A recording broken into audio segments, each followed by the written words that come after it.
Welcome to the Sports Angle on PRConnectionRadio.com, the voice of new media. We are here in the sports entertainment capital of the world, the sports betting capital of the world, Las Vegas, Nevada.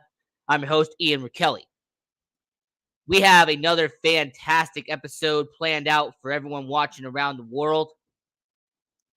And we are officially 9 days away from what you have right behind me. Jalen Hurts, Patrick Mahomes, Super Bowl 57 out there in Glendale, Arizona, State Farm Stadium.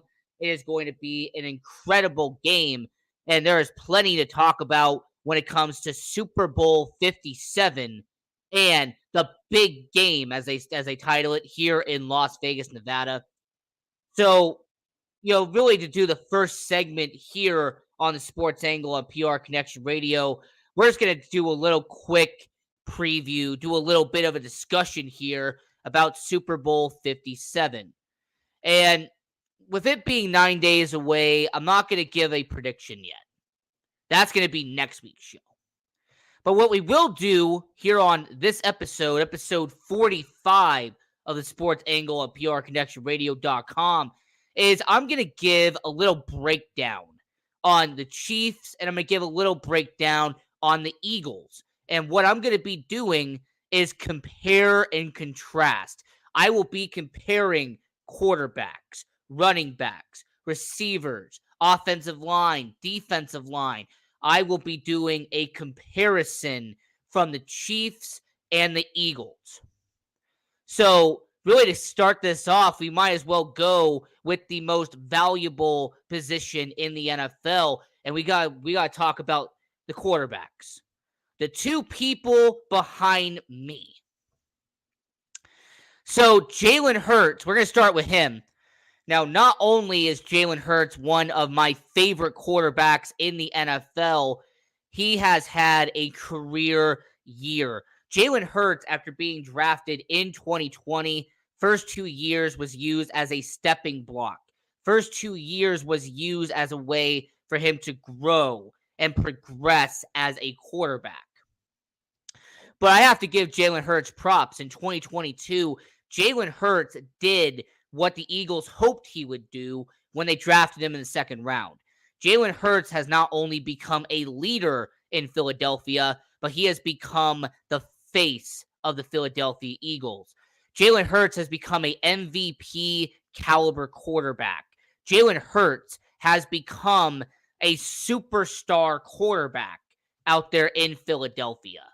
I mean, this is really the first time since I'm going to say Donovan McNabb, Michael Vick era that the Philadelphia Eagles have had a quarterback that you can confidently say is going to get you to a Super Bowl. This is really the last time since the McNabb-Vick era where you have a quarterback that you can confidently say will carry this team on his back game in and game out. And that's what I respect about Jalen Hurts. I can respect the fact that Jalen Hurts, he is a guy who, once again, you have to watch him play game after game after game and understand that Jalen Hurts, in terms of his reads, in terms of his ability to read the defenses and figure out their weaknesses, Jalen Hurts has gotten better over time. I mean, shoot, one of the biggest criticisms of Jalen Hurts his first 2 years is that he didn't like to pass deep, that he wasn't as accurate when it came to going deep.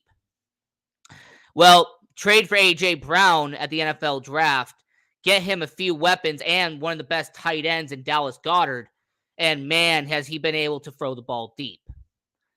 Also, Jalen Hurts has also been able to stay in the pocket more. He hasn't just consisted on running everywhere. No, he's actually been able to stay in, keep his feet where it needs to be, and be able to find the open man. So, on Jalen Hurts, it's kind of a bad thing to say that he is the worst of the two quarterbacks, because if I had to do a ranking of the 2022 NFL quarterbacks, if I had to talk about quarterbacks and their production level in 2022, you might as well have the two best quarterbacks, the two most productive quarterbacks in the NFL season right behind me, because Jalen Hurts had a near perfect season in Philadelphia. And by the way, since people are going to bring up what is his stat line, I will be happy to give it to you.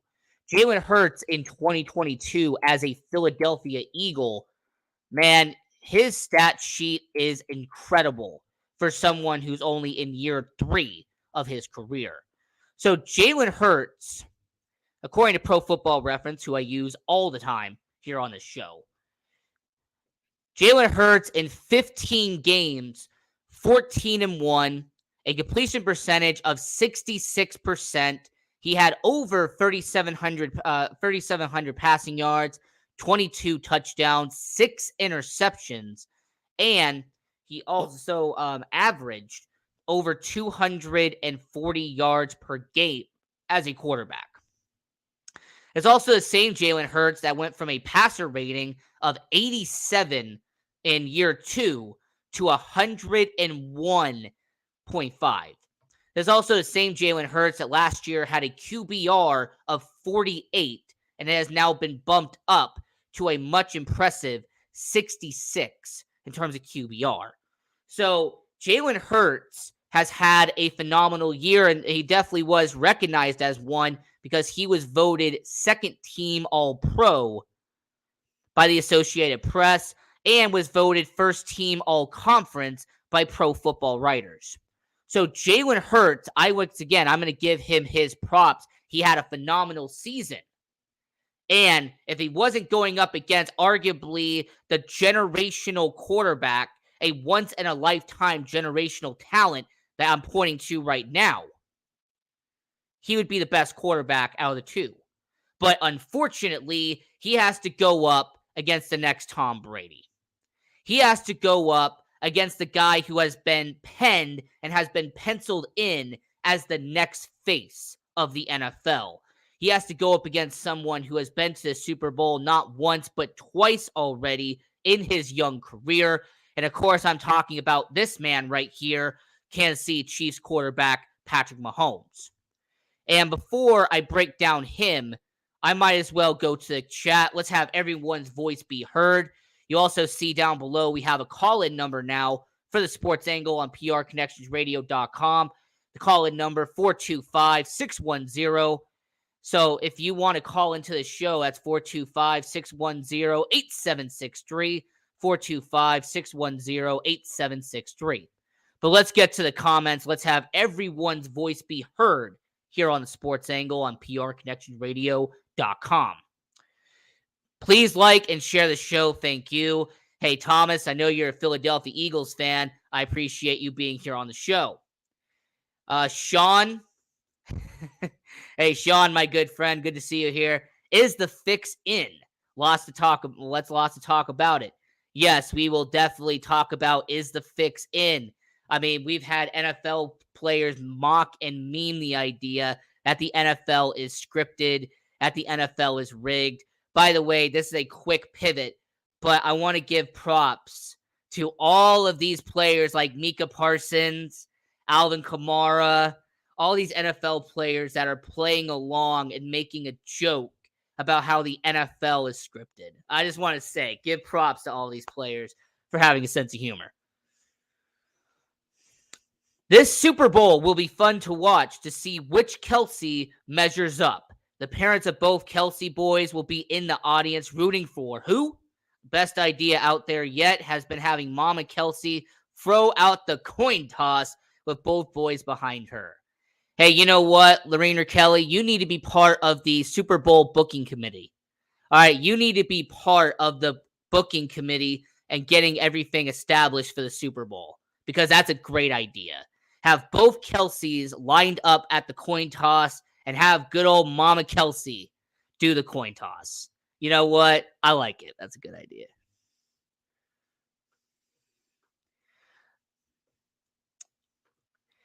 Mahomes is a better quarterback in experience than Hurts. You know what? I agree with you. In terms of experience, Mahomes is a better quarterback. But once again, I had to give props to Jalen Hurts, who has become one of my favorite players to watch in the NFL. Of course, everyone who has watched this show long enough knows that my favorite player in the NFL is Derrick Henry. Probably will be until he retires. But yeah, so Jalen Hurts has become one of my favorite players in the league. Hey, Thomas, you come back with your Eagles winning 27-24. Most people know that teams fizzle out at the Super Bowl who haven't been there because of nerves. Well, I would agree that most teams fizzle out who haven't been there. However, the Philadelphia Eagles and the Kansas City Chiefs, the Chiefs have been there 2 years ago, and the Philadelphia Eagles were there 5 years ago. So I would say if the Eagles hadn't been there in 2018, I would say you have an argument. But the Philadelphia Eagles have been there in 2018. There are some members from that 2018 squad who are still on the team today.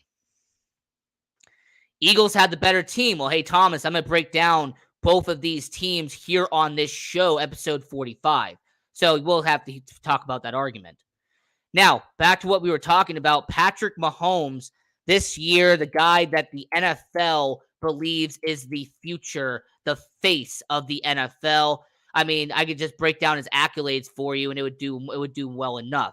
I mean, this is a Patrick Mahomes who has been a 5-time Pro Bowler. He was a All-Pro in 2018, 2020, and 2022.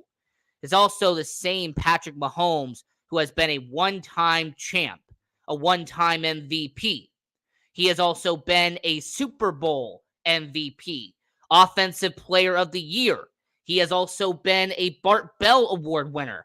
When it comes to Patrick Mahomes, Patrick LeVon Mahomes, this is someone who has been here and has done that in his 6 years as a NFL quarterback. But how did he do in 2022? How did Patrick Mahomes perform for Kansas City? Well, he was nothing but near perfect. In 17 games, he had 14 wins compared to 3 losses, a completion percentage of 67%. Jalen Hurts was around 66. He had over 5,250 yards passing on the year. Jalen Hurts was around 3,700. 41 touchdowns to 12 interceptions. So the only thing that Jalen Hurts actually has that's a little bit better is the fact that he has had less interceptions. Also, when it comes to turnovers, Patrick Mahomes has about 15. Jalen Hurts has around 9. So when it comes to turnovers and interceptions, I would lean towards Jalen Hurts here. But when it comes to touchdowns, passing yards, completion percentage, I also have to say yards per game, he has 308 for Patrick Mahomes. It was around 270 for Jalen Hurts. Now, the main statistic that will kind of put away the Mahomes and Hurts conversation is this. Now, I brought up QBR and I brought up passer rating, right? And I mentioned how Jalen Hurts had an excellent bounce from 2021 to 2022. Well, when I compare Jalen Hurts' QB rating to Patrick Mahomes' QB rating, it makes it look not even close. So Jalen Hurts had a 101 QB rating. Patrick Mahomes had a 105. So Patrick Mahomes had a 4 better than Jalen Hurts. Now, QBR, Jalen Hurts was at 66. Keep that in mind. Patrick Mahomes led the entire league with 77. So Patrick Mahomes had a QBR of 11. So when you really put that into perspective and you really break it down, that's one of the main reasons why I actually think that not only did Patrick Mahomes have a better season, but Patrick Mahomes also is going to win MVP as well. And if Patrick Mahomes wins MVP and goes on to win the Super Bowl, he'll be the first one since 1999 for Kurt Warner in 1999. Yes, pardon my manners. In 2001, the St. Louis Rams got to the Super Bowl with the MVP, but of course they lost to Tom Brady. So I will say the first time since 1999, Patrick Mahomes could potentially win MVP and win a Super Bowl in the same season. That'd be the first time in 24 years that it would happen.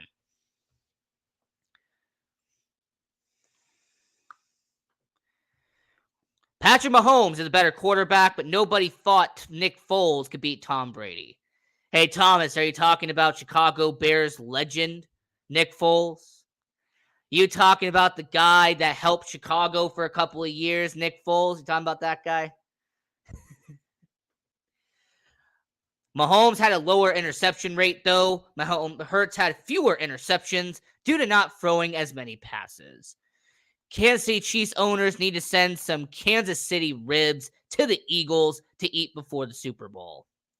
Now, if you want to be fair, and you got to be fair now, if the Chiefs, the Hunt family, sends ribs, then the Lurie family needs to send Kansas City some Philly cheesesteak. Am I right?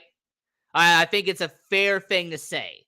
If Kansas City wants to bring some ribs, Philly's got to bring some cheesesteak. I think that's a fair trade.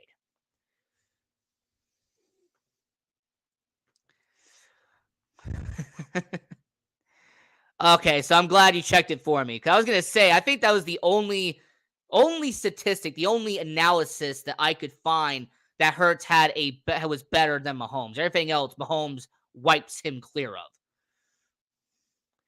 Oh, fair trade? All right, ribs for cheesesteak. Okay. Kansas City fans better not touch the Rocky statue.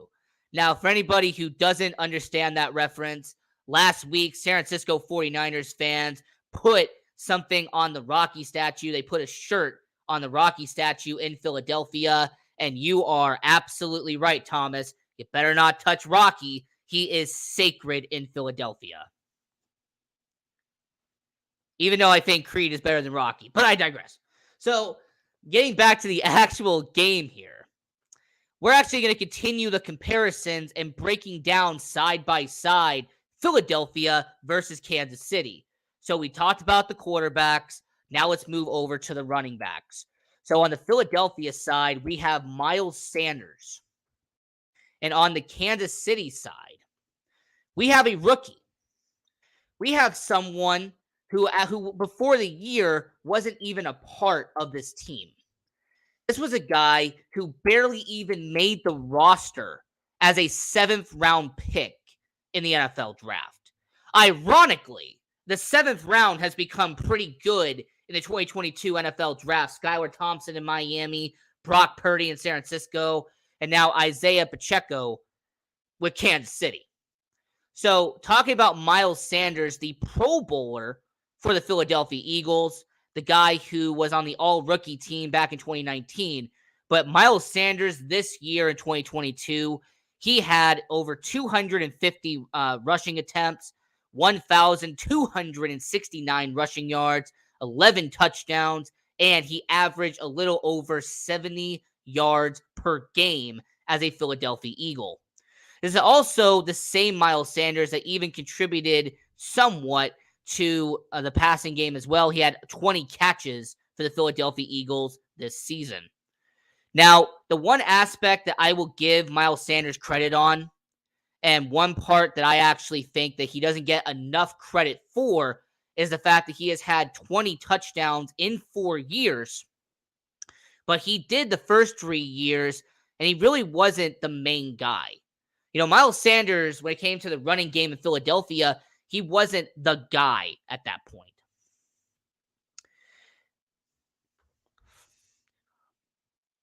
The Texans are going to win the Super Bowl next year. Hey, you know what? I'm going to tell you what. I'm going to toss you a bone. If you draft Bryce Young 2nd overall, you draft Quentin Johnston from TCU in the 1st round, and then you follow it up and you get Noah Sewell later in the draft, you maybe go out and add some pieces later in the 2023 NFL draft, and DeMeco Ryans becomes a defensive genius, you might have a point. You might have a point. The Texans, DeMeco Ryans does what he's supposed to do. Bryce Young has a phenomenal rookie year. Quentin Johnston has 1,500 yards receiving. And their teams in their division just quit. You might have a Super Bowl next year. Now, yeah, so Miles Sanders had a phenomenal year. Now, when it came to Isaiah Pacheco, who is a rookie for the Kansas City Chiefs, 170 rushing attempts, 830 rushing yards, 5 touchdowns, and he also had 13 catches for 130 yards. Now, I will say that for him being a 7th round pick, he did as well as he could have as a rookie. That Isaiah, when it comes to the running game, has done well enough for the job that he's been given. However, if I had to pick between the two, I am going with Miles Sanders here and the Philadelphia Eagles. So I'm 1-1 at this point. I'm breaking this down section by section here for the Super Bowl. So for the quarterback, Kansas City. Running back in the running game, I'm going to go with Philadelphia. Now the receiving. I'm actually going to be doing this based off of who their receiving trio is. You know, who is the trio of receivers that are going to be starting in the Super Bowl. And when you use that, and when you use a trio instead of just using their top receiver, this actually makes it a lot more interesting. And I will mention this because of what the Philadelphia Eagles have on their receiving end. So the Philadelphia Eagles, their trio of receivers that they've been using all year, we know about A.J. Brown. All right, we know that A.J. Brown was the superstar that they got from the Tennessee Titans. He was the guy that they traded a first-round pick to go and get. So A.J. Brown, in his first season as a Philadelphia Eagle, performed at a top 10 level. A.J. Brown, in his first season as a Philadelphia Eagle, his 4th season in the NFL, 145 catches, or 145 targets, however, 88 catches, for nearly 1,500 receiving yards and 11 touchdowns with the Philadelphia Eagles. There's also the same A.J. Brown that had 59 first down catches. And there's also A.J. Brown, who averaged 17 yards per reception and had close to 90 receiving yards per game in Philadelphia. So A.J. Brown, in terms of year 1 with the Philadelphia Eagles, in 16 games that he started, him having 88 catches and near 1,500 yards and 11 touchdowns, I will give props to A.J. Brown. He is a top 10 talent in terms of receiving. Now, the rest of the team, when it comes to the receiving, of course, you have DeVonta Smith. DeVonta Smith, the first-round pick that they had in 2021, the guy they took in the top 10. In year 2, he got better with 95 catches, almost 1,200 receiving yards, and 7 touchdowns as a member of the Philadelphia Eagles. He averaged around 70 yards per game and had 12 yards per reception. So DeVonta Smith played all 17 games this year and had done pretty well. Only 2 fumbles in his career. I mean, there's some guys like Larry Fitzgerald who went 17 whole years without a fumble, but only having 1 or 2, hey, that's not as bad as well. And then you have Quez Watkins, who a third-year starter for the Philadelphia Eagles. In 8 games he started this year, he had 33 catches, 354 receiving yards, a trio of touchdowns, and he averaged around 20 yards per game. So for him being a slot receiver, I will say that Quez Watkins, that he did a solid job as a slot receiver, as a bench receiver for the Philadelphia Eagles. So you have Brown, Smith, and Watkins on Philadelphia. Now, going over to this side and talking about Kansas City. Their receiving core in Kansas City is really nothing to laugh at. On the surface, they do not have a superstar. They do not have a top 10 guy like A.J. Brown. Okay, I'm aware of that. I'm aware this is a team that does not have a top 10 receiver. I also am aware that Juju Smith-Schuster has a knee injury. He might not play. Kadarius Toney, the guy they traded for the New York Giants, has an ankle injury. He might not play in the Super Bowl. And Mecole Hardman is doubtful for the Super Bowl. He has a lower body injury. So the Kansas City Chiefs, I'm going to assume here, and there's always a huge problem with assuming anything. But if Juju, Kadarius, and McCole are out, this makes it a very easy answer. I will give the Philadelphia Eagles the edge when it comes to receiver. Now, Juju Smith-Schuster, if he plays, it builds up a little bit more of an argument for Kansas City. If McCole Hardman plays, if for somehow he plays, it would build up a little bit more of an argument. But if the trio of receivers that are going to be playing in Kansas City in the Super Bowl ends up being Marquez Valdes-Scantling as your number one receiver, Justin Watson and Sky Moore as your secondary and as your tertiary, it's going to kind of make it more obvious that the Philadelphia Eagles are going to take the edge in terms of receiving because you have a rookie in Sky Moore, a fifth-year bench player as Justin Watson, and then Marquez Valdes-Scantling, who was a third-string receiver in Green Bay and now has become the number one if Juju Smith-Schuster is out.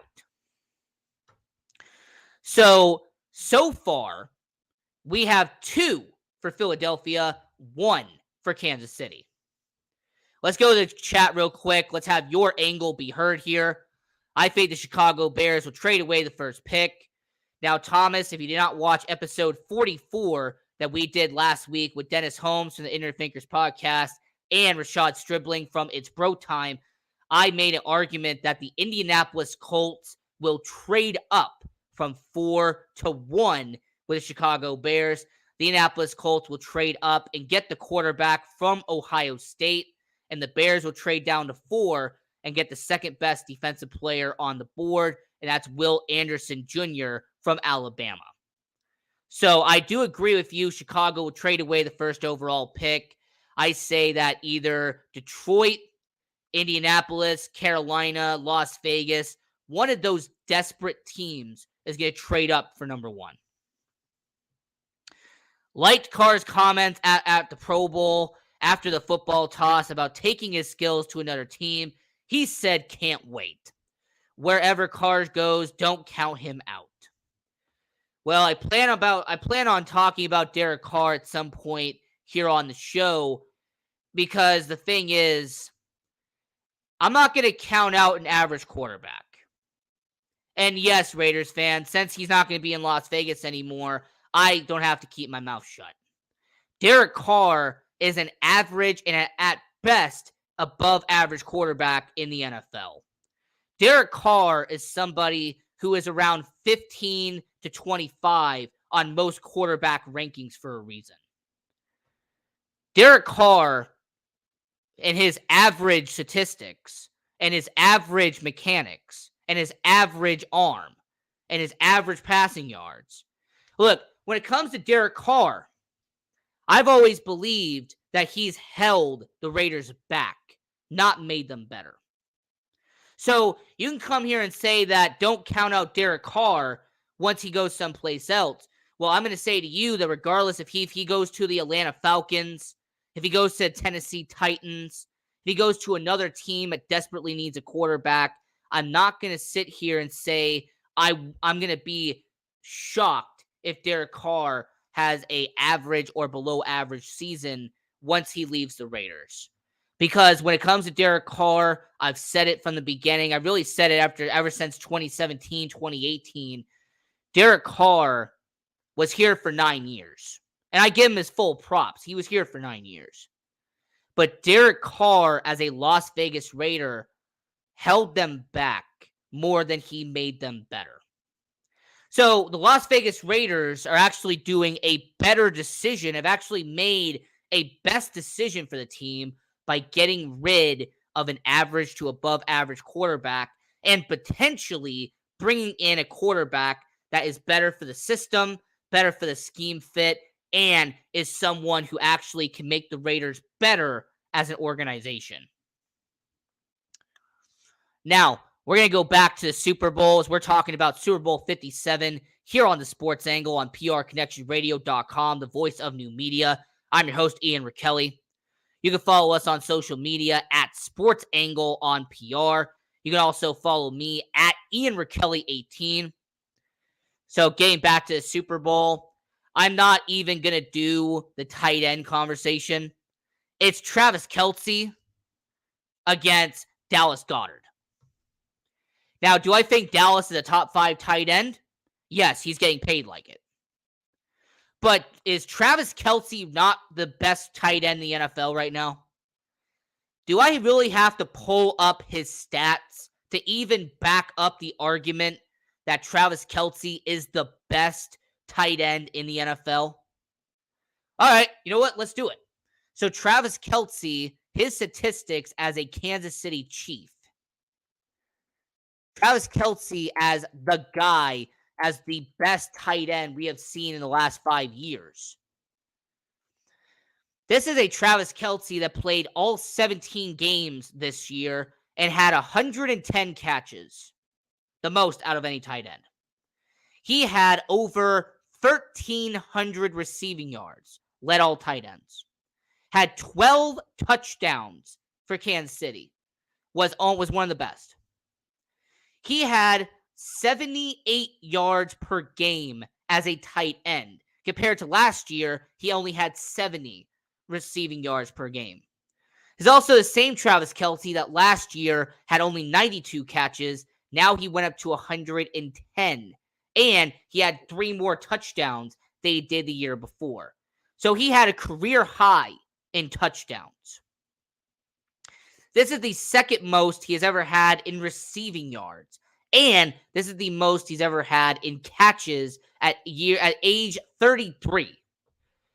10 years into his career, and he's having career numbers in Kansas City. So, no, I'm not going to make an argument. I'm just going to say what it is. Travis Kelce for tight end. All right, so it's 2-2. All right, 2-2.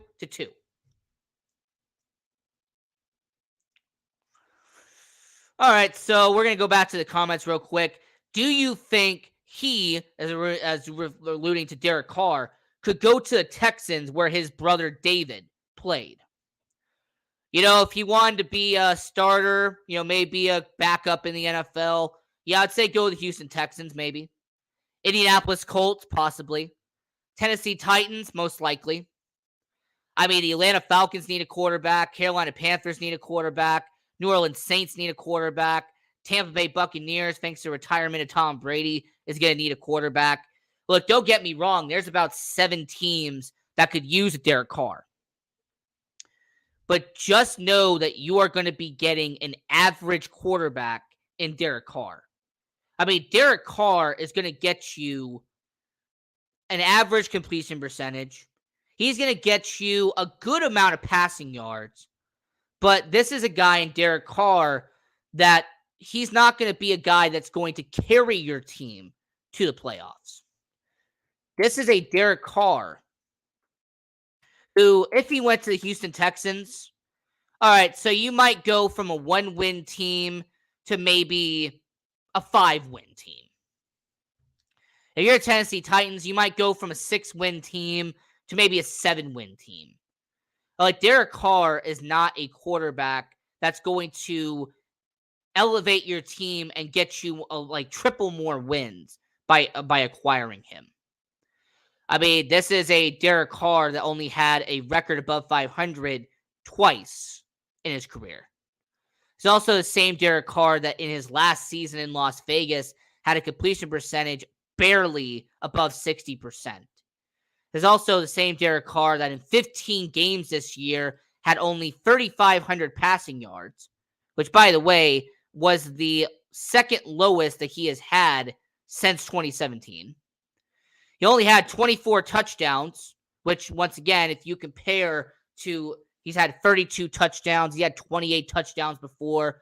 He had 14 interceptions, the exact same amount he had last year. So Derek Carr is somebody that, you know what? He's going to give you average numbers as a quarterback. Now, offensive line. This is where it gets interesting. So the offensive line, I've already determined it's 2-2. All right. For quarterback and tight end, I give it to Kansas City. For running back and receiver, I'm going with Philadelphia. Now, offensive line is where it gets tricky because the Kansas City Chiefs have Orlando Brown, a really solid left tackle. You have Joe Thuney, who they acquired from the New England Patriots, at left guard. You have Creed Humphrey, who was a former Oklahoma Sooner who they drafted with a high pick in the 2021 NFL Draft. At right guard, you have Trey Smith, who once again, he is someone that they drafted back in 2021. So this is a relatively young offensive line. Even Orlando Brown is on the young side as well. I mean, he's only been in the NFL for less than a decade. So you have Orlando Brown at left tackle, Joe Thuney at left guard, Creed Humphrey at center, Trey Smith at right guard, and Andrew Wiley at right tackle. So the Kansas City Chiefs have a solid offensive line. I mean, after all, the Kansas City Chiefs have a top 5 offensive line in the NFL. You know, shout out to Pro Football Focus for their analysis here. But the Philadelphia Eagles, according to Pro Football Focus, had the best offensive line in the NFL. The Philadelphia Eagles, when it came to their offensive line and who they have above it, is a good reason for why Jalen Hurts had a career year. That offensive line is a good reason for why Miles Sanders, Boston Scott, the hot dog vendor at Lincoln Financial Field, why they scored so many rushing touchdowns against the 49ers in the NFC Championship game. This is the Philadelphia Eagles, and this is the best offensive line in the NFL. I mean, I could talk about Andre Dillard, who they have at left tackle. I mean, Andre Dillard, the guy who they took from Washington State. You have at left guard Landon Dickerson, who once again was somebody that they have drafted in Philadelphia from the 2021 NFL Draft. At center, you have the other Kelce, and by that I mean Jason Kelce, who's been a longtime stalwart of the Philadelphia Eagles, the 12-year vet. At right guard, you have Isaac Seumalo, who they got from Oregon State. He has been there for over 7 years. And at right tackle, you have former number 2 overall pick and from the 2013 NFL Draft, Lane Johnson, who has become an All-Pro and one of the best tackles in the NFL. So the Philadelphia Eagles would get an advantage in offensive line, not just because analytically they are the best offensive line in the NFL, but statistically, and when it comes to Pro Bowlers, when it comes to experience, and the fact that this is a offensive line that 3/5 have been together for 5 years or more at this point, give me the Philadelphia Eagles here. So right now, it is 3-2. All right, 3-2 for Philadelphia. Now, as we shift over to defense, I'm going to make this very simple. I'm going to do the defensive line, I'm going to do linebackers, and I'm going to do defensive backs. So I'm including corners and safeties for that one. So let's go with the defensive line. Let's talk about who the Philadelphia Eagles have on their front four. So their front four, you have former first-round pick, a guy who has been there for 13 years, and that is Brandon Graham. I mean, Brandon Graham, 11 sacks on the year. This is a guy who has had over 50 sacks total in his career with the Philadelphia Eagles. I mean, Brandon Graham, the longtime stalwart, like I said, with the Philadelphia Eagles. I mean, this is someone who throughout his career has been reliable. He was with them in their 2018 when they won the Super Bowl. He is back again. And to the right of him, he actually has someone who was in that Super Bowl run with him, someone who's been there for a decade plus, and that's Fletcher Cox at defensive tackle. Now, Fletcher Cox was arguably one of the best defensive tackles in the NFL in the mid to late 2010s. He's also the same Fletcher Cox that has 65 career sacks in his career. He's also someone who in 2022 had 7 sacks on the year, had multiple fumbles, and is somebody who got to the quarterback a good amount this year. So, yeah, Brandon Graham, Fletcher Cox, they have been there for a good amount of time. You also have Josh Sweat. And Josh Sweat, the 5-year veteran at this point, has been there for half a decade. The former Florida State Seminole.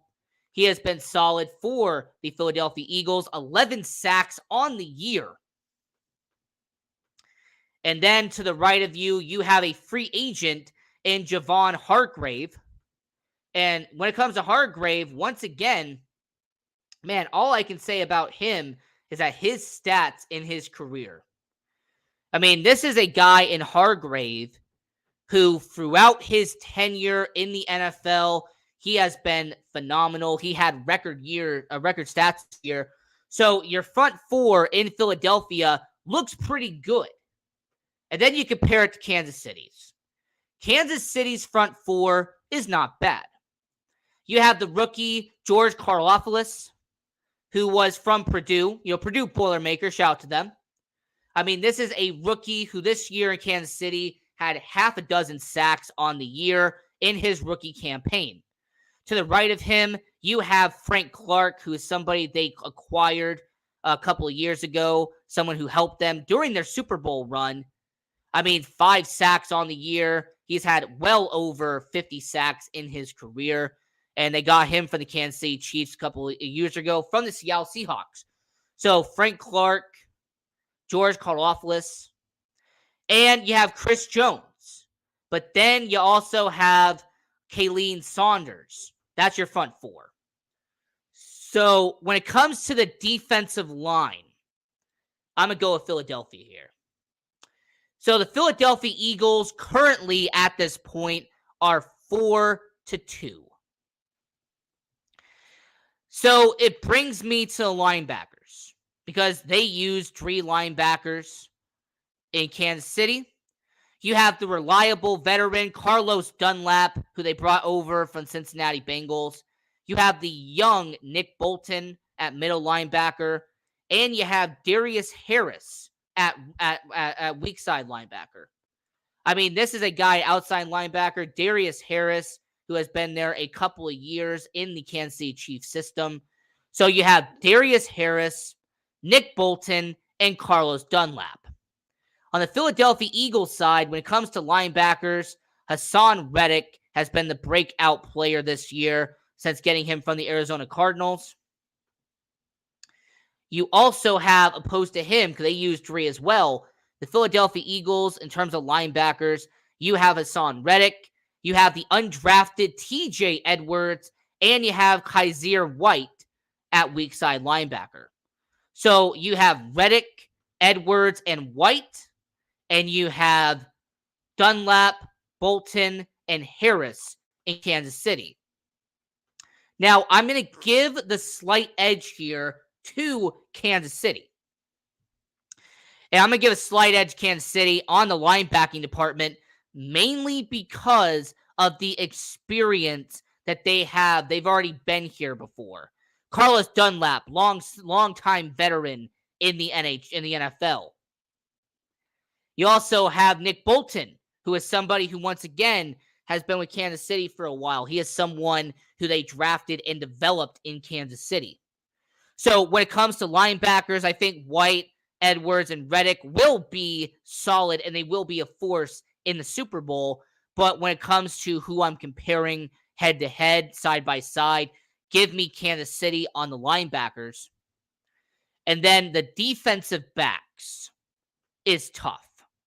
I will say right now, it is very tough to pick when it comes to your secondary. Because the Philadelphia Eagles, you have Darius Slay, the former Pro Bowler, the guy who was excellent in Detroit, has come over to Philadelphia, and he has continued his momentum. He has been spectacular in Philadelphia. I mean, 3 interceptions on the year for the Philadelphia Eagles. To the right of him, you have James Bradberry. And James Bradberry coming over from the New York Giants was the best move that he ever made. Him being part of Philadelphia has solidified that secondary. And then in the slot position, you have Josiah Scott, who is a young up-and-coming corner. They got him in the draft back in 2020. So you have Slay, Bradberry, and Scott on the corners. And then your safeties, you have Reed Blankenship, and you have Chauncey Gardner-Johnson for the Philadelphia Eagles. So you have Blankenship and you have Gardner-Johnson to help Scott, Slay, and Bradberry. Whereas the Kansas City Chiefs, there's actually a little bit more spread out, actually. Kansas City Chiefs, their five that they're rocking with.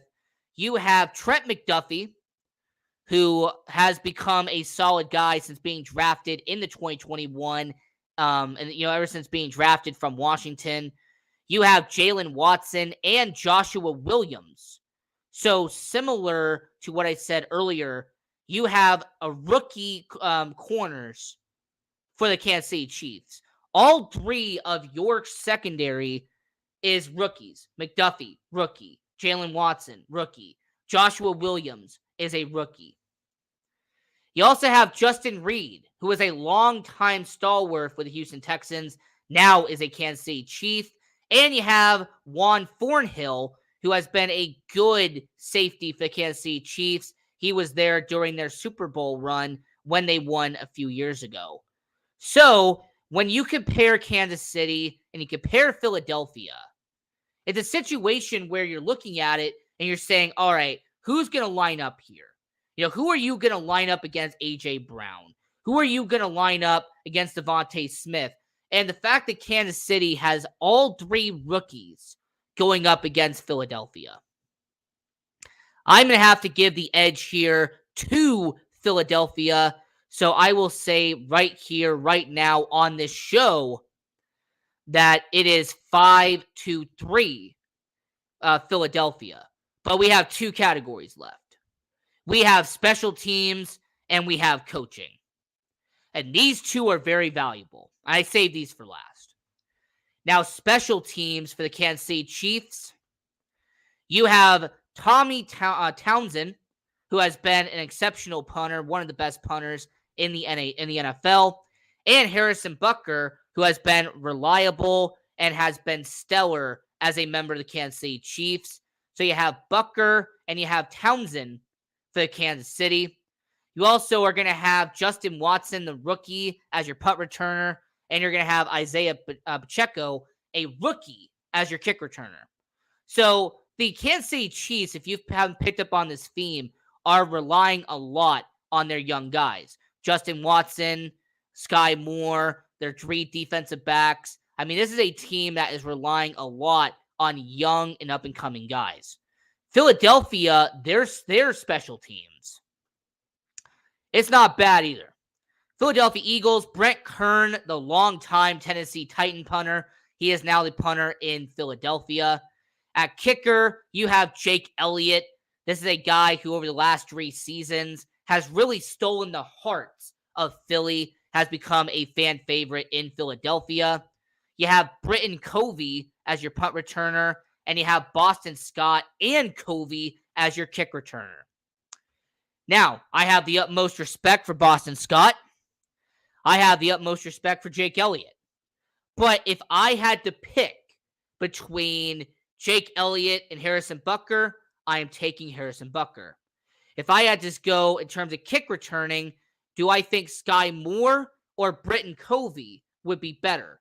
Well, at this point, from what we've seen, Sky Moore has been better in terms of long term. So I will say, compared to it all year round, I have Kansas City when it comes to special teams. So that's 5-4. And then lastly, when it comes to coaching, the person that will be leading both of these teams into battle, you got to go with Andy Reid. I mean, Andy Reid used to coach this team. I mean, for almost a decade and a half, he coached Philadelphia. And for a solid decade, he's been coaching Kansas City. This is, in a roundabout way, the Andy Reid special. This Super Bowl has been created in a roundabout way because of Andy Reid. I mean, Andy Reid had a protege in Doug Peterson, who won a Super Bowl in Philadelphia. And now you have Nick Sirianni. And you can still see the fingerprints of Andy Reid in Philadelphia. So for coaching, I'm going to go with Kansas City. So that makes it 5-5, a equal 5-5 for Philadelphia and for Kansas City. So I'm going to repeat it one more time for all the people watching around the world here on PRConnectionRadio.com, the voice of new media. Now, for Kansas City, their advantage is quarterback, tight end, linebacker, special teams, and coaching. Philadelphia's advantage is their running game, their receivers, their offensive line, their defensive line, and their secondary. So you let me know in the comments down below if you agree or disagree with my side-by-side, my compare and contrast with Kansas City and with Philadelphia. But that is what the sports angle on PRConnectionRadio.com believes it's going to be in Super Bowl 57. Now, let me go over to the comments. Let's have your angle be heard. You can also call in 425-610-8763, 425-610-8763.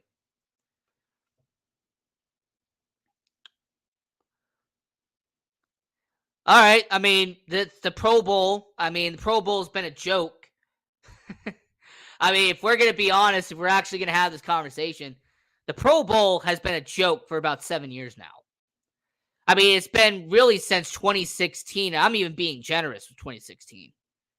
The Pro Bowl, the players don't care. Coaches don't care. The moment they took it away from Hawaii, people especially didn't care. I mean, you're not going to see any highlights like Sean Taylor trucking a punter in a Pro Bowl. That's when the Pro Bowl actually mattered. You're not going to see Peyton Manning go on a 75-yard pass over to Andre Johnson. You're not going to see it. You're not going to see Larry Fitzgerald leaping over Darrelle Revis to catch a pass in a Pro Bowl. All right. So I'm going to say to you that Pro Bowl has really been a joke for the last 7 years. The Eagles were strong all year. So it's no surprise they are in the Super Bowl. Yeah, it's not really a surprise they're in the Super Bowl. The best coach always wins the Super Bowl. This will be Reid and red and yellow. Nah, if you're going to say the saying, say it right. No, I ain't going to let you get away with that. If you're a Chiefs fan, you got to represent Red Kingdom. You got to be like Tech 9. You got to be like the song. You know, it's Red Kingdom. So if you're a Chiefs fan, I want you to represent Red Kingdom. And that's out there in Kansas City. So that was the Super Bowl conversation. I want everyone in the chat right now to let me know, who do you believe will win? Who do you have winning in Super Bowl 57? Do you have the Kansas City Chiefs or do you have the Philadelphia Eagles? Who's your pick? Tell me in the chat down below.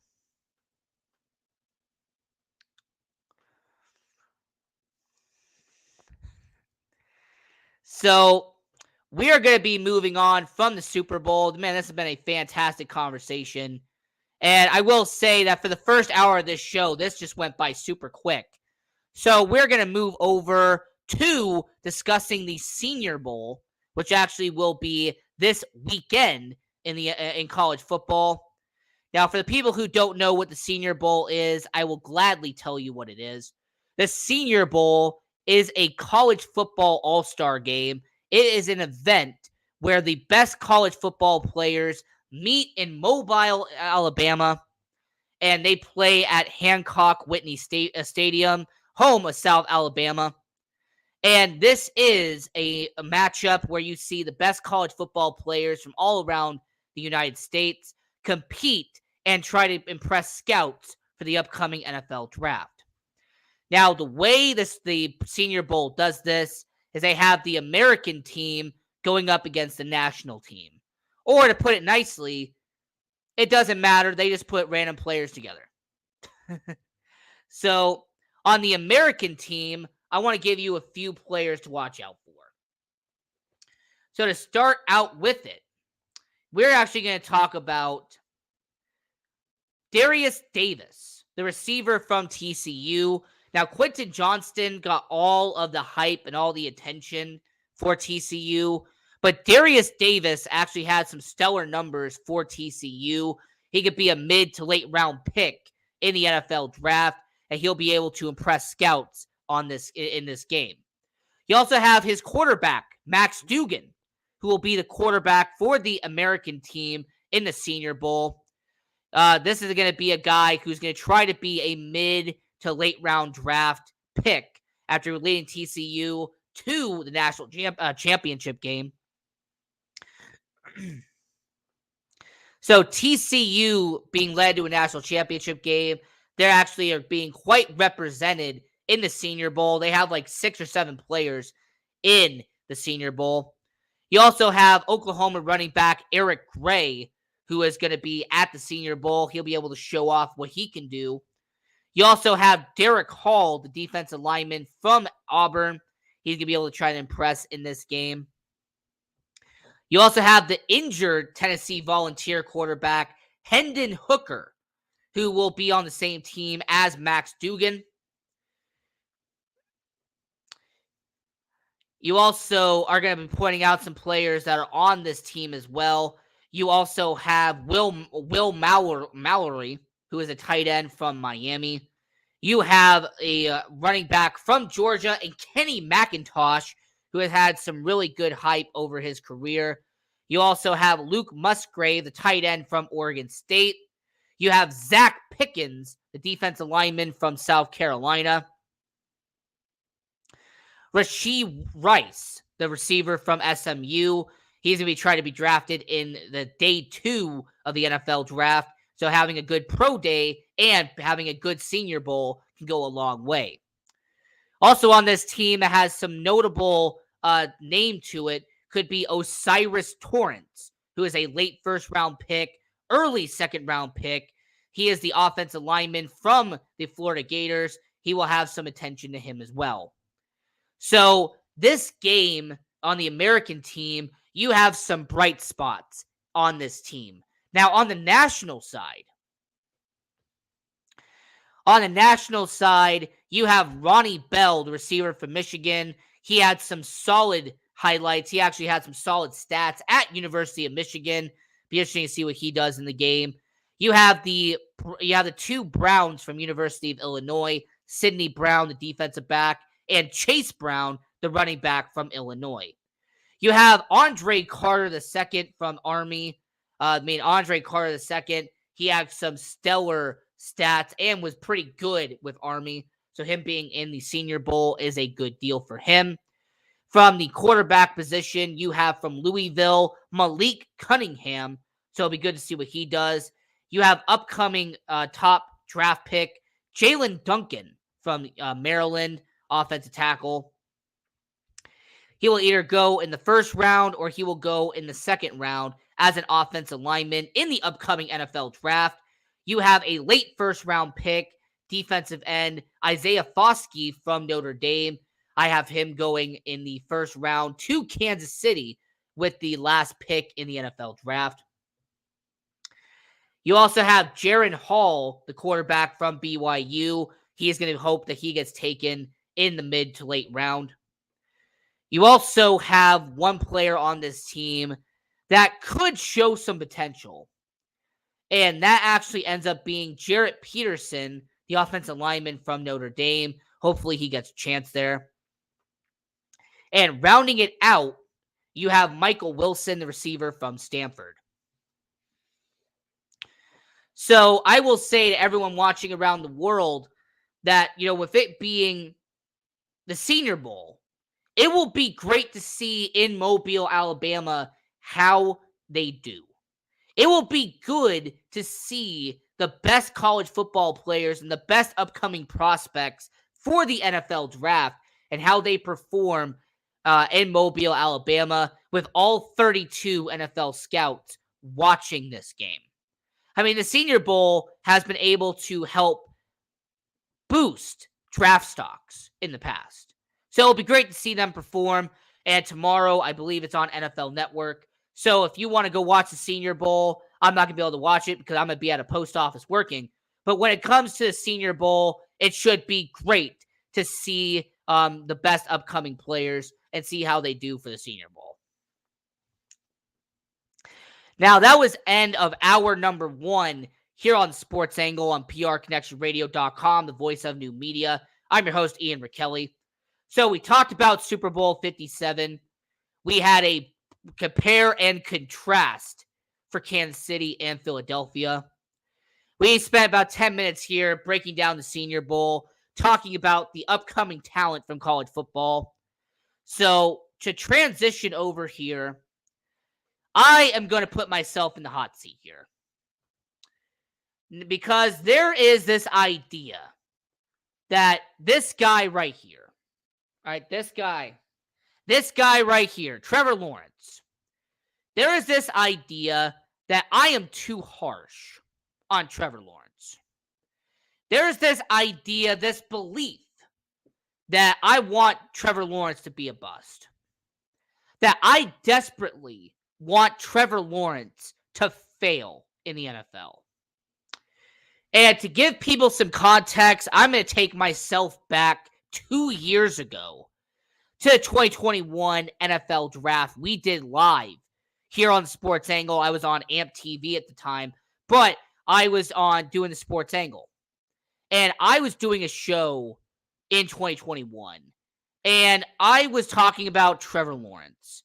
And I will say that in hindsight, some of it was a bit ill-received, but I'm going to put myself in the hot seat anyway. So back in 2021, I came out and said, when I did my mock draft, that I think that Trevor Lawrence will be a bust in the NFL. I said here on this show that I truly believed that going to the Jacksonville Jaguars was going to ruin Trevor Lawrence's career.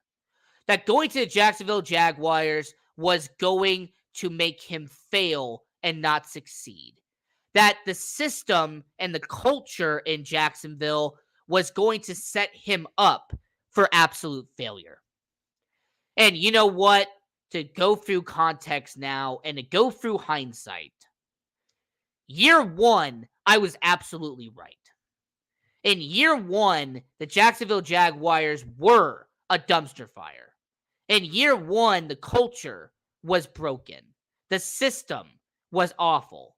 In year 1, the Jaguars were exactly what I believe they were, a trash organization. But see, the difference between year 1 and year 2 has been a complete 180. They fired the coach they shouldn't have hired in the first place in Urban Meyer. They moved around the offensive coordinators and the defensive coordinators. They changed up the system in Jacksonville. They also brought in certain members to the executive office that helped make Jacksonville better. You also have to remind yourself that the head coach they brought in was one of, if not the best option they could have had in Jacksonville. You see, when they originally were going to bring in Byron Leftwich, I wasn't really big on it. I really felt like they were doing the same thing that they'd always done. The Jacksonville Jaguars were going to bring in a former Jaguar. They were going to bring in somebody who had already known the system. But in a shocking move, they didn't hire Byron Leftwich, but instead they brought in a Super Bowl winning coach in Doug Peterson. The Jacksonville Jaguars made a smart move and they brought in the right person in Doug Peterson. When they announced the Doug Peterson signing, I had a feeling Jacksonville was going to do a little bit better than the year before. As a matter of fact, if you want to go back to one of the first episodes that is on this channel, I did my NFL predictions for 2022, and I had the Jacksonville Jaguars winning the AFC South. That's one of the rare things I got right.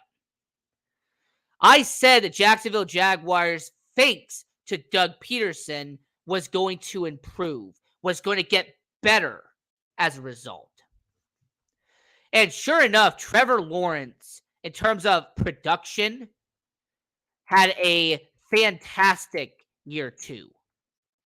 Trevor Lawrence with Doug Peterson had a fantastic year 2.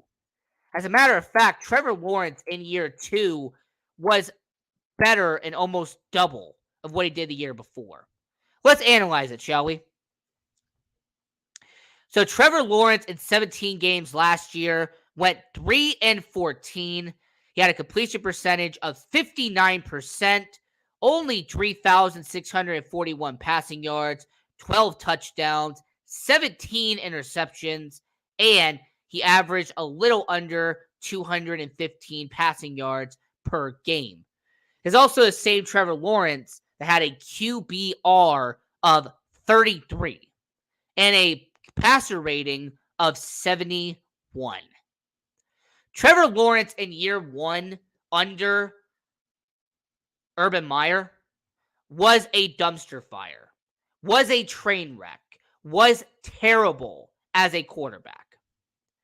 But year 2 under Doug Peterson, he did incredible. In 17 games, he went 9-8, nearly double the amount of wins from the year before. Actually, scratch that. He actually tripled the amount of wins from the year before, 3 wins to 9 wins. His completion percentage went from 59% to 66% in just 1 year. He went from 12 touchdowns in 2021 to having 30 touchdowns in year 2. It's also the same Trevor Lawrence that went from 17 interceptions to 13 interceptions. So, you know what? The turnovers are still a little bit of a problem, but he had 4 less from the year before, and he had double and a half the more touchdowns than the year before. Yards per game went from around 215 to over 240 passing yards per game. His QB rating went from a 71 to a 95. That's a 24 point jump from year 1 to year 2. His QBR went from 33 to 54, which is a 21 point jump in terms of QBR. Now, I will say that his sacks have nothing to really do with him, but 32 sacks in year 1, 31 sacks in year 2, so around the same.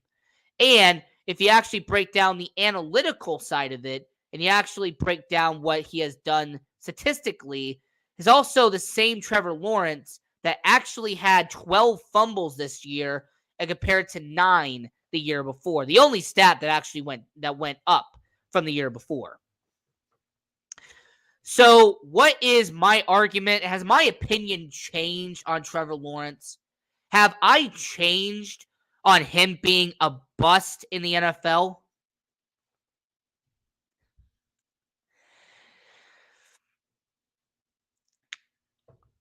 I don't think he's a bust. However, I don't think he's a superstar. I don't believe that Trevor Lawrence is going to be a top 5 quarterback in the NFL. I truly believe in my heart of hearts that Trevor Lawrence will be an above average franchise quarterback in the NFL. I say that Trevor Lawrence will be a quarterback who will be in the NFL for a decade plus. I do believe that. I also think that his turnovers, if they don't digress, if those turnovers don't fix itself, Like I said, the 12 fumbles, the 15 interceptions. If Trevor Lawrence can't not turn over the ball, then no, I don't think he will ever be a superstar quarterback. No, I don't think that Trevor Lawrence is going to be a guy that you're going to put on your top 10 list when it comes to quarterbacks. I don't think so. But do I think he's a bust like I proclaimed originally? No. So yes, my opinion has changed on Trevor Lawrence. My opinion originally that him going to the Jacksonville Jaguars was going to lead to him being a bust. I say it's not going to be anymore. However, I think he is still not a superstar. I don't think Sunshine is ever going to become the face of the NFL. I don't think he's the next Peyton Manning. I don't think he's the next Andrew Luck. I do not believe in the hype that he had going into the draft. That is one part that I still believe in. That he is never going to be the quarterback, the superstar, the Messiah that some people believed he was going to be. That part I'm not going to let go.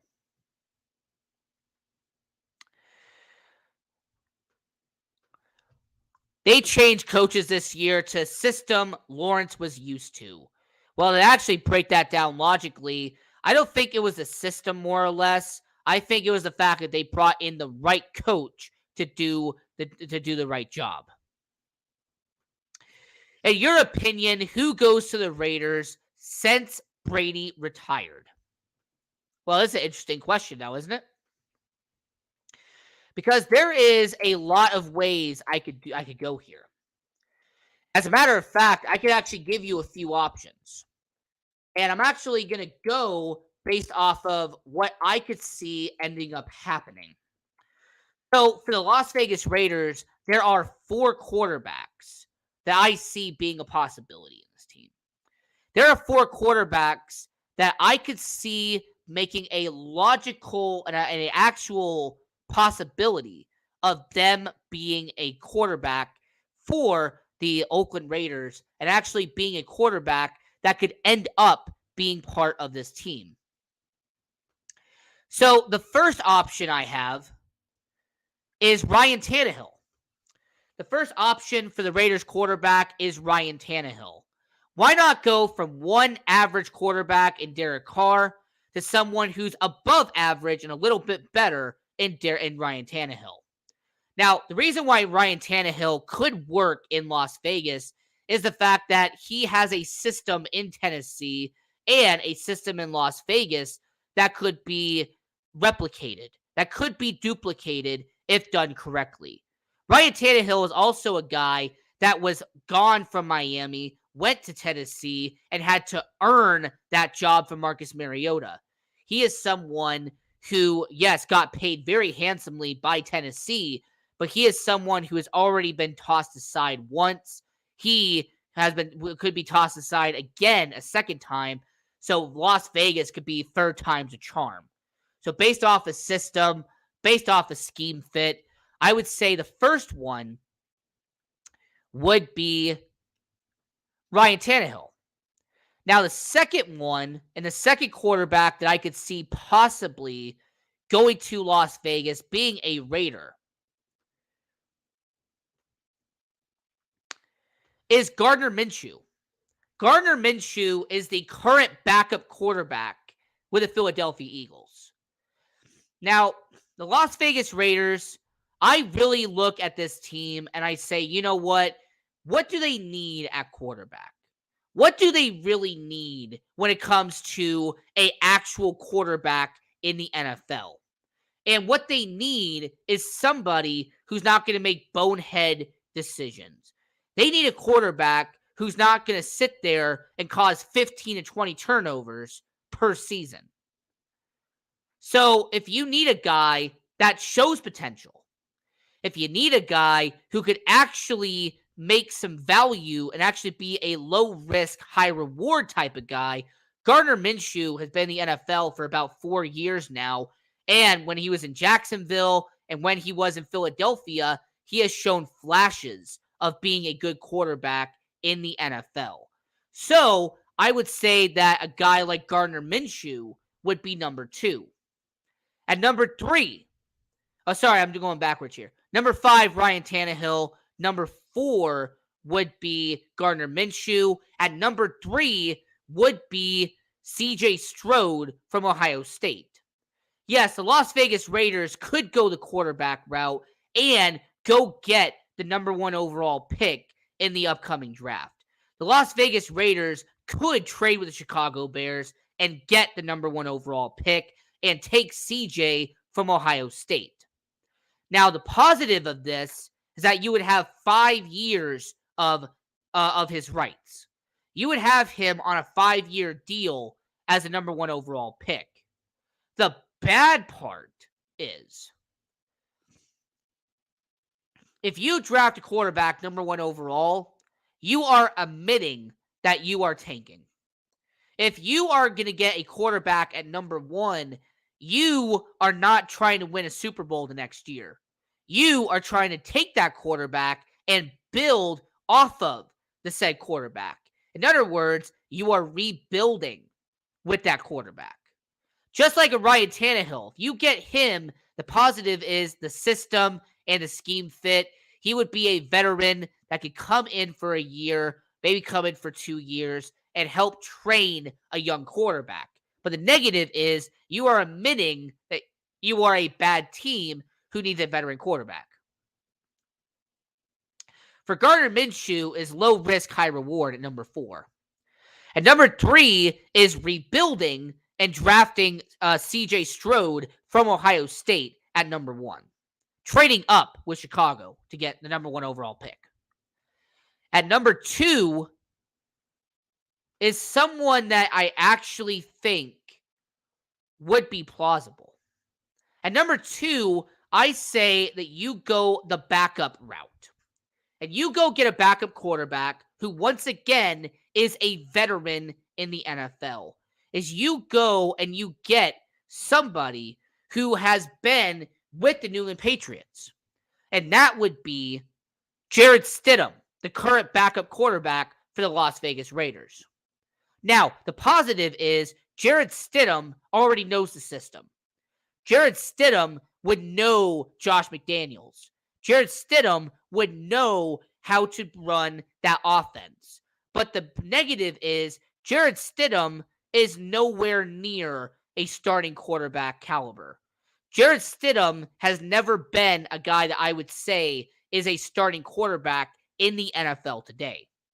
So once again, just like Tannehill, just like Minshew, just like drafting at number 1, you are having to accept that this is a rebuilding team and you're going to get a quarterback that is going to be there for a year.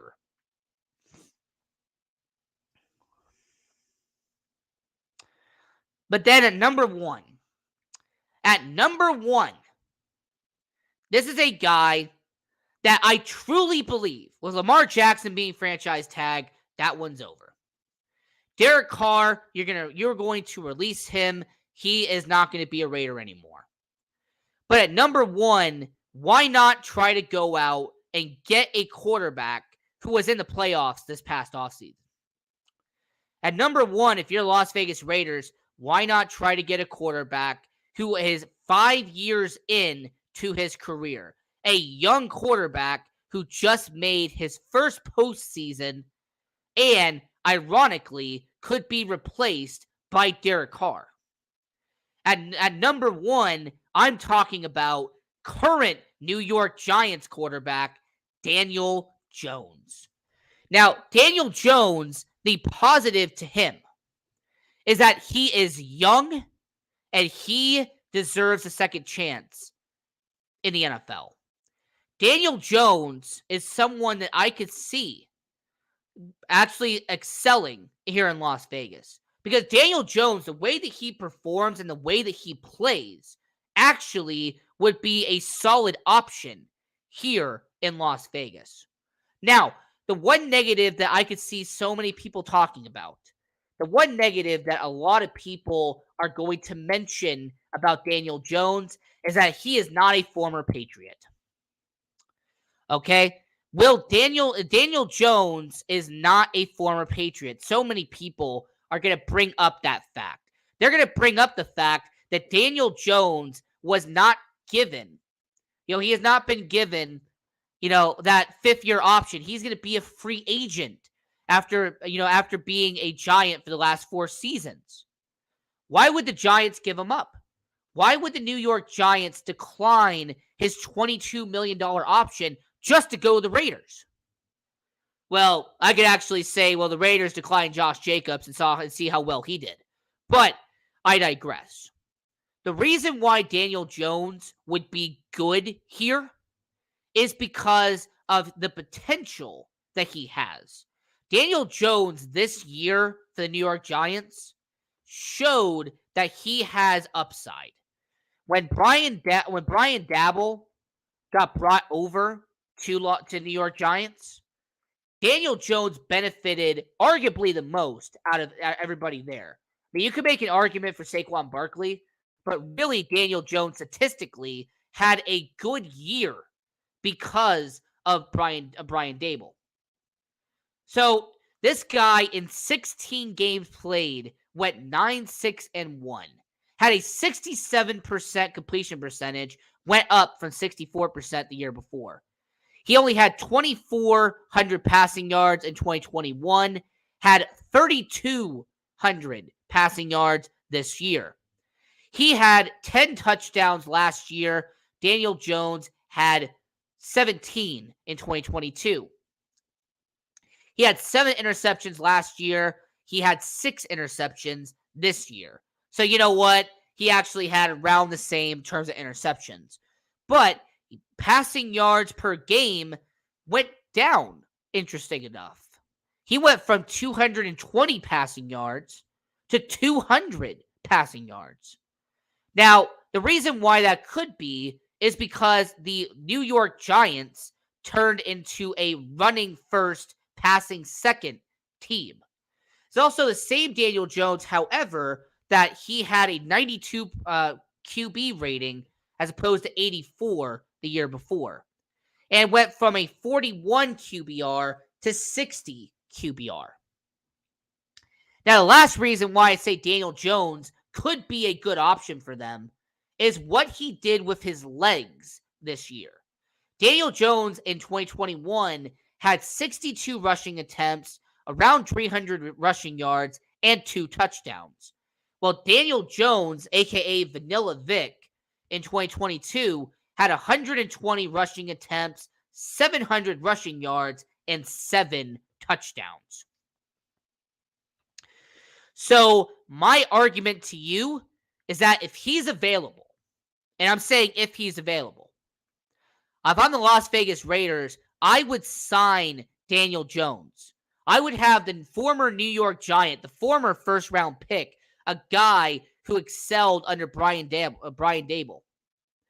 He excelled in a system that was under a former Patriot assistant in Brian Daboll. I would have Daniel Jones, who already has played, like I said, under a former Patriots way system with the New York Giants. I think that if he could do in New York last year what he could do in Vegas this upcoming year, I would say that they would be a little bit below 500 as opposed to being one of the worst teams in the league with somebody else. So once again, the 5 quarterbacks that I could see when it comes to the Raiders goes as followed. So at number 5, you have Tennessee Titans quarterback Ryan Tannehill, the veteran. At number 4, you have Gardner Minshew, the quarterback out there in Philadelphia. At number 3, you would have, number 3, you would end up having an established quarterback, and that would be, and at number 2, you have the current backup quarterback with the Las Vegas Raiders, and that would be Jarrett Stidham. And then at number 1, to replace Derek Carr, I have former New York Giant first-round pick, Daniel Jones, Danny Dimes, Vanilla Vic. I would have him as the number 1 option to replace Derek Carr in Las Vegas. QB that has an expat who can slide into the role he once had under Brady. Yes, I know you're talking about Jarrett Stidham. I know that you're talking about a former quarterback who would understand the Patriots way. Well, the two options that I gave you in Stidham and Jones have played for a head coach who has had the Patriots system before. Jarrett Stidham played in New England and played last year in Las Vegas, and Daniel Jones was under Joe Judge, who did the Patriots way, just like Josh McDaniels is doing the Patriots way now. Why would you release Carr, who is a veteran quarterback, and replace him with a veteran quarterback? Why? Because that's the Raiders way. This is a Raiders team that does stuff like this. I mean, this is an organization that had Jason Campbell and then let go of Jason Campbell to bring in a veteran quarterback 2 years older than him in Carson Palmer. And then when Carson Palmer didn't pan out, they tried to go young and go for a guy like Terrell Pryor. And then when he didn't pan out, go for another young quarterback in Derek Carr. And heck, I can even go a little bit more. Even before they brought in Jason Campbell, they failed on Jamarcus Russell. So they had to bring in veterans like Charlie Fry, Andrew Walter. They had to bring in Kerry Collins. I mean, this is a Las Vegas Raiders team that does stuff like this. So no, I wouldn't be surprised if the Las Vegas Raiders brought in a veteran quarterback to replace a veteran quarterback. I would not be surprised at all. Grapp is the ex-Patriot quarterback who could slide into the Raiders without missing a beat. McDaniel's journey next season is to turn the current Raiders into the new Patriots, adding more expats. Look, Jimmy Garoppolo is solid, but I wouldn't put him on here for one reason. Jimmy Garoppolo would not make this team better. The guys that I said would make the team at least a little bit better. Daniel Jones would be the best option because of how he can make the team better. How giving him a second chance away from New York and coming to Las Vegas and having him with Davante Adams, a actual number one receiver, which he has never had in his career, he would actually bring value to Las Vegas. Jarrett Stidham played a few games last year. He would bring value to it because of how he already played with the Raiders. I mean, I'm just trying to bring this up. CJ Stroud, who is a rookie, well, the value to him would be the fact that you would be able to have him for 5 years guaranteed. Once you sign a rookie quarterback, especially a first-round quarterback, you have him normally on a 4 to 5 year deal. So, to answer your question, the Las Vegas Raiders would not miss a beat because the Raiders need to bring in a quarterback who would make the team better, not make it what it is now. If you bring in Jimmy Garoppolo, if you bring in Jacoby Brissett, if you bring in insert former Patriot, you are just going to make this team what it is now. It is an average team that is no better than Kansas City. You are going to have an average team that is no better than Los Angeles.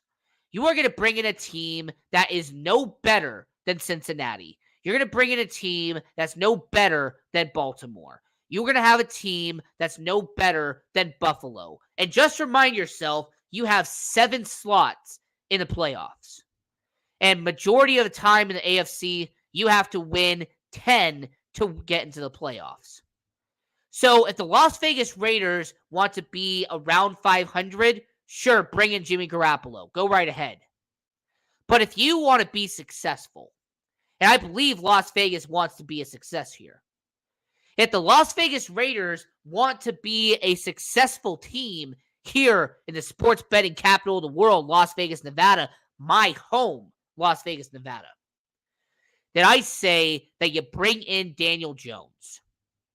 I say you bring in a quarterback that actually could make this team better and provide value at quarterback. Because right now, the Las Vegas Raiders, they would be an average team that would miss the playoffs with Jimmy Garoppolo. With Jimmy Garoppolo, the Las Vegas Raiders would not be better than what they are now. If you bring in Jimmy Garoppolo, you're going to win maybe 5 to 6 games every year as he's the starting quarterback. And keep in mind that they have to please their star receiver, Davante Adams, too. Because Davante Adams did not come here, become the highest paid receiver in the NFL, just to lose. I mean, anybody remember Randy Moss when he came to Oakland? Does anybody remember that whole fiasco? That he came to Oakland, they sucked, and he left and went to New England? Would Raiders fans and the Raiders organization really want Davante Adams to be Randy Moss 2.0?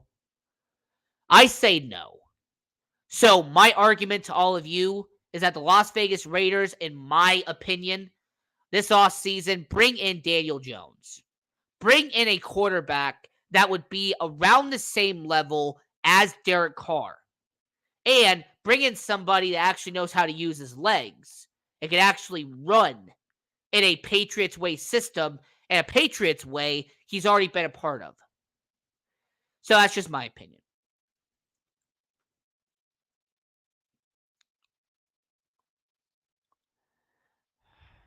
Not really. Not really. I mean, you could get an undrafted quarterback, I guess.